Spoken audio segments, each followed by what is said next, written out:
Iran seeks Russia's support as U.S. negotiations reach a deadlock.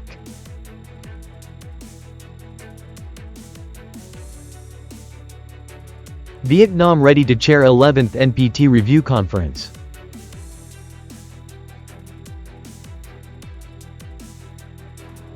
Sunrise paddleboarding adds appeal to Cua Lo tourism.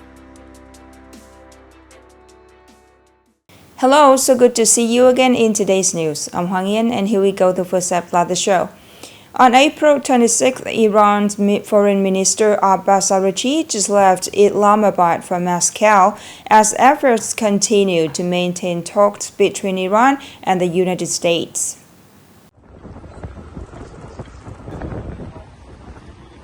He is expected to meet Russian President Vladimir Putin in St. Petersburg on April 27.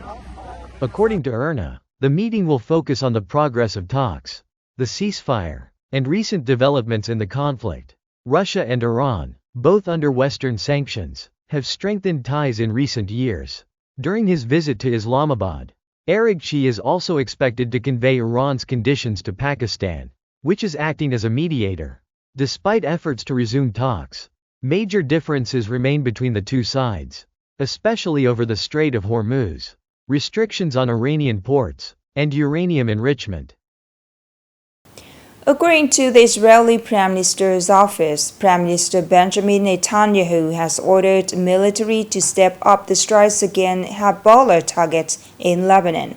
The announcement comes as the ceasefire between Israel and Lebanon has been extended by 3 weeks, but clashes continue, causing casualties.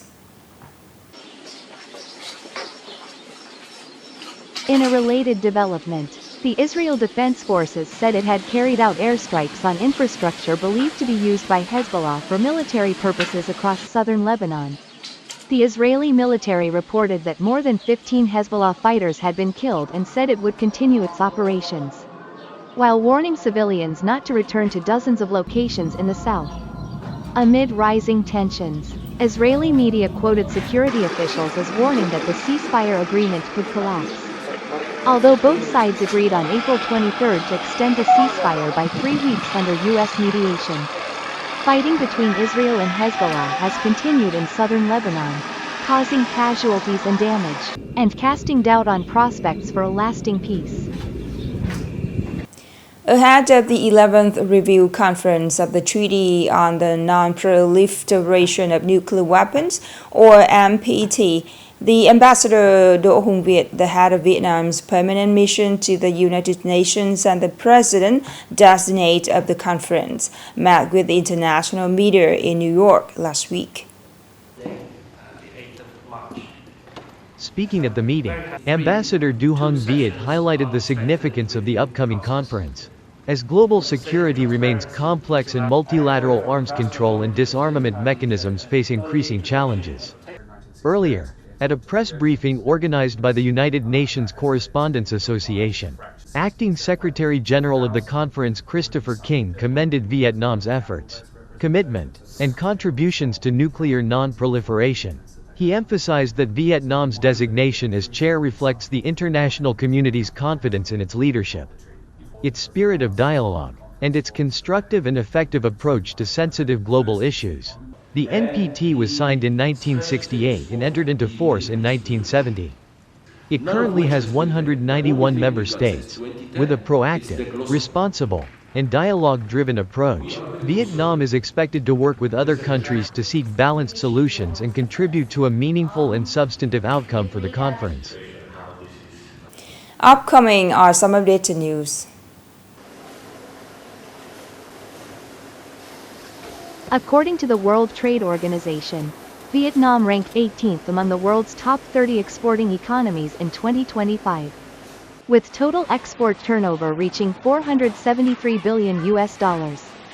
Vietnam outperformed several regional peers, including Malaysia, Thailand, and Indonesia, with steadily expanding trade and deeper integration through 17 free trade agreements covering more than 60 economies. Vietnam's exports surpassed $470 billion for the first time in 2025, marking an increase of over 16%. Vietnam also maintained a trade surplus of more than $20 billion. contributing to macroeconomic stability.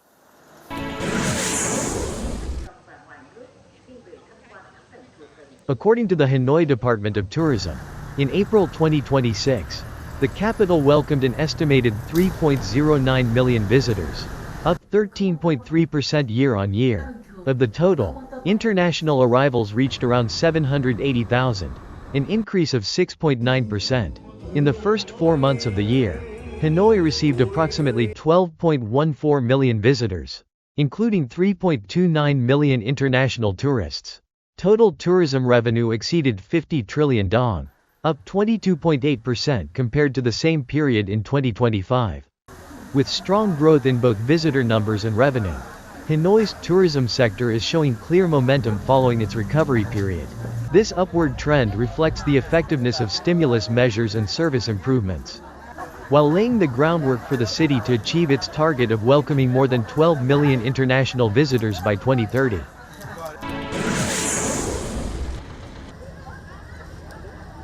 The People's Committee of Nghệ An Province has held a working session with a World Bank delegation on preparations for the approval of the Sustainable Fisheries Development Project. The project, classified as a Group B initiative and funded by the World Bank, has a total investment of 500 billion dong. It aims to build, upgrade, and expand fishing port infrastructure to serve around 2,000 fishing vessels, with an estimated annual catch of about 70,000 tons. In addition, the project will focus on developing centralized brackish water shrimp farming, ensuring biosecurity, reducing disease risks, protecting the environment, and promoting sustainable growth. According to the plan, the project will be implemented in 3 phases: preparation from 2021 to 2026, implementation from 2027 to 2029, and completion by June 2030.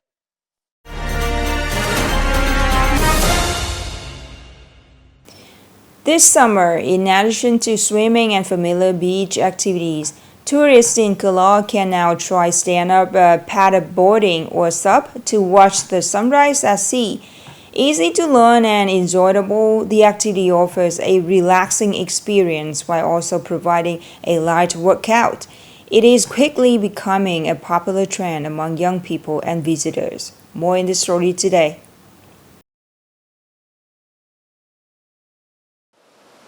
From around 5 to 7 a.m. at Cua Lo Beach, many locals and visitors gather to begin their stand-up paddleboarding, or SUP, experience.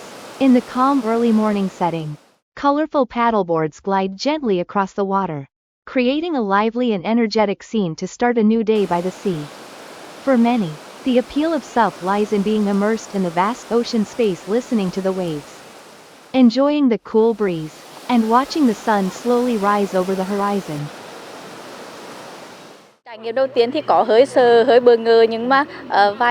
At first, I felt a bit nervous and unsure, but after a while, I got used to it and found it really enjoyable. It feels like a small achievement, and I get to fully experience the fresh morning air by the sea.